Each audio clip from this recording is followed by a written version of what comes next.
میں نے آپ کے سامنے جو آیت کریمہ تلاوت کرنے کا شرف حاصل کیا، اس میں اللہ تبارک و تعالی مسلمانوں کے اخلاق کو بلند کرنے کی اور جن کی وجہ سے ان کے اخلاق گر رہے ہیں ان سے اجتناب کرنے کے، یعنی کہ ان کے جو محرکات ہیں ان کے بارے میں اللہ تبارک و تعالی نشاندہی فرما رہا ہے۔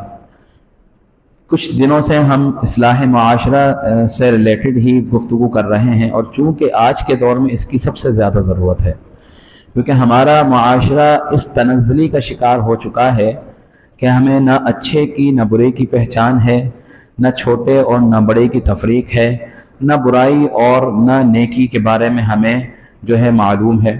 تو جب ہمیں ان چیزوں کے بارے میں معلوم ہی نہیں ہے، فرق ہی پتہ نہیں چلے گا، تو ہم کس طرح اپنی اصلاح کر سکیں گے؟ تو ایسا نہیں کہ قرآن کو بہت سے لوگ سمجھتے ہیں کہ قرآن بہت زیادہ مشکل ہے، اس کو کس طرح پڑھیں گے، اس کو کس طرح سمجھیں گے، بہت آسان ہے۔ اور اس کی مثال یہ ہے کہ اللہ تبارک و تعالی فرماتا ہے کہ تم میرے پاس میرے لیے ایک قدم چل کر آؤ گے تو میں تمہارے پاس تمہارے لیے 10 قدم چل کر آؤں گا۔ تو قرآن کی مثال بھی یہی ہے کہ قرآن جب آپ پڑھنا شروع کریں گے اور اللہ سے مدد طلب کریں گے، مانگیں گے، اور اچھے عالم دین کی رہنمائی لے کر پڑھیں گے، تو انشاءاللہ العزیز آپ دیکھیں گے کہ آپ کے جو ذہن میں جو گرہ ہیں وہ کھلتی چلی جائیں گی، اور آپ کے ذہن میں اور آپ کے باقاعدہ طور پر اس کے آپ کے وجود پر بھی قرآن پاک کے جو ہے اثرات مرتب ہونے شروع ہوں گے۔ ہم نے گفتگو کی کل کہ کس طرح لوگوں کا مذاق اڑانا ایک بہت برا فعل ہے، کہ اللہ تبارک و تعالی نے باقاعدہ قرآن میں اس کی جو ہے وعید فرمائی، اس کی تردید فرمائی، اور اس کو حکم فرمایا کہ کسی کا مذاق نہ اڑایا کرو، نہ ہی مردوں میں سے کوئی مرد، قوموں میں سے کوئی قوم، اجتماعی طور پر بھی مذاق اڑانے کی، ہنسی مذاق تبصر اڑانے کا منع فرما دیا گیا، اور انفرادی طور پر بھی اس کا جو ہے اللہ تبارک و تعالی نے اس کو منع فرما دیا گیا۔ کیوں کہ یہ وہ اسباب ہیں کہ جن کی وجہ سے دل کے اندر جو ہے آپ کا نفاق پیدا ہوتا ہے، اور جب نفاق پیدا ہوتا ہے تو نفاق پیدا ہوتے یہی چیز ہے نفاق ہی کہ جو حسد بھی لاتا ہے، جو حسد بغض بھی لاتا ہے، جو کینہ بھی لاتا ہے، یہ تمام کی تمام چیزیں جو دشمنیاں بھی دلوں کے اندر پیدا کرتا ہے، یہی وہ چیز ہے کہ نفاق جو تمام بیماریوں کی جڑ ہے، جن کی وجہ سے انسان کا دل وہ کالا ہو جاتا ہے اور اس کو اچھائی اور برائی کی تمیز نہیں ہوتی۔ لیکن یاد رکھیں، دل کے اندر یا تو اللہ تبارک و تعالی کی جو ہے وہ رضا رہے گی، اللہ تعالی تبارک و تعالی کی جو ہے وہ رہے گی تو مرضی رہے گی، اللہ تعالی کی محبت رہے گی، یا پھر اس میں دوسری چیزیں رہیں گی۔ ایک وقت میں دو چیزیں نہیں آ سکتی۔ تو ہم نے اپنے دل کو اللہ تبارک و تعالی کی رضا کے لیے تیار کرنا ہے۔ جب اللہ تبارک و تعالی کی رضا اس دل میں آ جائے گی، اس کی محبت اس دل میں آ جائے گی، تو اللہ تبارک و تعالی کی محبت کی وجہ سے یہ تمام بیماریاں جو لغویات ہیں وہ آپ کے دل سے دور ہو جائیں گی۔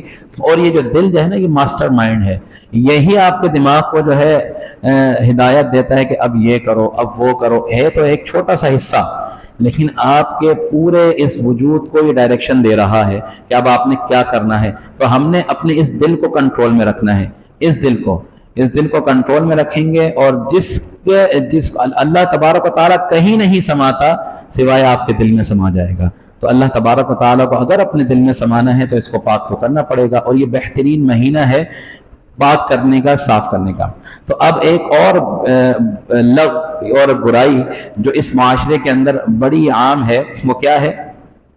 اللہ تبارک و تعالیٰ قرآن میں ارشاد فرما رہا ہے کہ یا ایھا الذین آمنوا اجتنبوا کثیرا من الظن ان بعض الظن اثم ولا تجسسوا ولا یغتب بعضکم بعضا ایحب احدکم ان یأکل لحم اخیہ میتا فکرہتموہ واتقوا اللہ ان اللہ تواب رحیم۔ کہ اللہ تبارک و تعالیٰ قرآن میں مومنین کو ارشاد فرما رہا ہے کہ آمنوا اجتنبوا، اے ایمان والو اجتناب کرو، کثیرا من الظن، بہت سے اکثر جو ہے گمانوں سے، بدگمانیوں سے۔ کیوں؟ ان بعض الظن اسم، کہ اس میں بعض گمان جو ہیں، جو بدگمانیاں ہیں، وہ اسم گناہ ہیں۔ ولا تجسسوا، اور نہ کسی کی جاسوسی کرو، یعنی کہ جاسوسی میں نہ لگو۔ ولا یغتب بعضکم بعضا، اور کسی کی غیبت نہ کرو. تم جو بعض کی غیبتیں کرتے ہو، اس کے پیچھے باتیں کرتے ہو، یہ بھی گناہ ہے. وَلَا يَغْتَبْ بَعْضُكُمْ بَعْضًا أَيُحِبُّ أَحَدُكُمْ، کیا تم میں سے کوئی ایک پسند کرے گا اس کو؟ أَيُحِبُّ أَحَدُكُمْ أَن يَأْكُلَ لَحْمَ أَخِيهِ، کہ وہ کھائے اپنے بھائی کا گوشت، میتن، وہ بھی وہ بھائی جو مردہ ہو. فَكَرِهْتُمُوهُ، تو نہیں کھا سکو گے، کراہت آئے گی. تو اس لیے اللہ تبارک و تعالیٰ نے بہترین مثال دے کر مسلمانوں کو یہ سمجھا دیا کہ دیکھو یہ جو بدگمانیاں ہیں، جو ہم جگہ جگہ گمان کرتے ہیں، یہ اس کو زن کہتے ہیں. اس میں سے بعض جو گمان ہیں وہ برے ہیں. بیٹھے بیٹھے ہر کسی کے بارے میں ہم نے گمان کرنا شروع کر دیا، ہر کسی کے بارے میں زن کرنا شروع کر دیا، یار یہ ایسا ہوگا، یہ ویسا ہوگا، یہ اس طرح ہو سکتا ہے، وہ اس طرح ہو سکتا ہے، بلا وجہ کے خیالات آ رہے ہیں. تو اس پہ اللہ تبارک و تعالیٰ نے منع کیا کہ ہر کسی کے بارے میں بدگمانی نہ رکھو. اچھا، ان میں سے بعض گمان جو ہیں وہ گناہ ہیں، یعنی کہ اللہ تبارک و تعالیٰ نے یہ بھی فرما دیا کہ ایسا نہیں کہ گمان رکھنا ہی نہیں چاہیے، لیکن بہت زیادہ بدگمانی نہیں کرنی چاہیے، کیونکہ جب بہت زیادہ بدگمانی آئے گی تو ان میں سے برے گمان بھی ہوں گے، اور ان میں سے ایسے گمان بھی ہوں گے جو محض آپ کی جو ہے اپنی سوچ کی وجہ سے آ رہے ہوں گے، ان میں حقیقت نہیں ہوگی. تو لہٰذا اللہ تبارک و تعالیٰ نے فرمایا کہ بہت سی بدگمانیاں گناہ ہیں. اب اس میں علماء کرام فرماتے ہیں کہ سارے گمان گناہ نہیں ہیں، ان میں سے کچھ گمان ایسے ہیں، کچھ ظن ایسے ہیں جو واجب بھی ہیں جن کو کرنا چاہیے، جو مستحب بھی ہیں جن کو کرنا چاہیے، جو مباح بھی ہیں جن کو کرنا چاہیے. کہ اس کی مثال کیا ہے، کس طرح کرنا چاہیے؟ کہ حضور علیہ الصلوۃ والسلام نے فرمایا کہ جب آپ کے آخری ایام چل رہے تھے تو اللہ کے حبیب صلی اللہ تعالی وسلم نے فرمایا کہ تم میں سے ہر کوئی اللہ تبارک و تعالیٰ سے حسن ظن رکھے، اچھا گمان رکھے کہ اللہ تبارک و تعالیٰ میرے ساتھ آخرت میں اچھے معاملات فرمائے گا. یہ گمان ہے نا انسان کا، کہ یہ گمان رکھے کہ اللہ تبارک و تعالیٰ میرے ساتھ اچھا معاملات فرمائے گا، میری قبر بھی اچھی فرمائے گا، میری حشر بھی اچھی فرمائے گا، اور اللہ تبارک و تعالیٰ مجھے میرے گناہوں سے معاف بھی فرمائے گا، اور اللہ تبارک و تعالیٰ میری بخشش بھی فرمائے گا، مجھے جنت الفردوس میں اعلیٰ مقام عطا فرمائے گا. اب یہ کیا چیزیں ہیں؟ یہ ساری کی ساری یہ ہیں، یہ گمان ہے، یہ ظن ہے. لیکن یہ کون سے برے نہیں ہیں، یہ حسن ظن ہے. یہ رکھنا واجب ہے، یہ رکھنی چاہیے، ہر انسان کو رکھنی چاہیے، اور الحمدللہ سب کو ہیں. ہم جتنے بھی گناہ گار ہوں، لاکھ گناہ کرتے ہوں، بدکار ہوں، جتنی بدکاریاں کرتے ہوں، لیکن ہم اس بات پہ اللہ کی رحمت سے کبھی مایوس نہیں ہیں. ہمیشہ یہ گمان رکھتے ہیں کہ اللہ تبارک و تعالیٰ ہمیں معاف فرمائے گا. اب وہ کوئی بھی سبب ہو، ایک ادنا سی اگر ہم نے کسی کے راستے سے پتھر بھی ہٹا دیا، ہو سکتا ہے اللہ تبارک و تعالیٰ کو وہ عادہ پسند آ جائے اور ایک پتھر ہٹانے پر آپ کی پوری زندگی بھر کے گناہوں کو معاف فرما دے اور آپ کی بخشش فرما دے. تو لہٰذا اللہ سے حسن ظن رکھنا، اچھا گمان رکھنا یہ واجب ہے. اسی طرح مستحب کیا ہے؟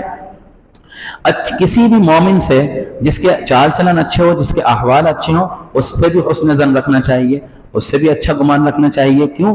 کہ اس کے اخلاق اچھے ہیں، اس کا چال چلن اچھا ہے، اس کے اقوال اچھے ہیں، وہ آپ سے ملتا اچھا ہے، تو اس سے حسن ظن رکھنا چاہیے. اس سے حسن ظن رکھنا کیا ہے؟ مستحب ہے.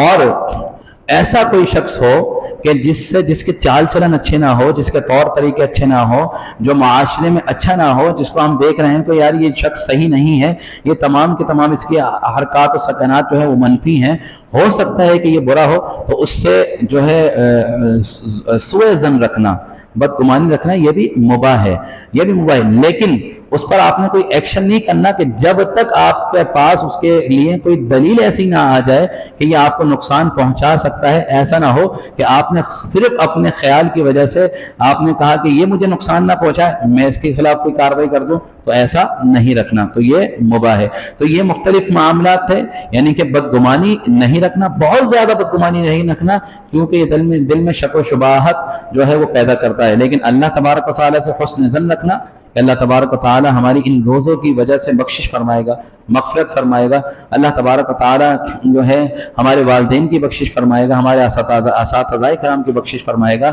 ہمیں جو ہے اعلیٰ سے اعلیٰ آخرت میں مقام عطا فرمائے گا، حضور علیہ الصلوۃ والسلام کی شفاعت کا حقدار بنائے گا. یہ تمام کے تمام کیا ہیں؟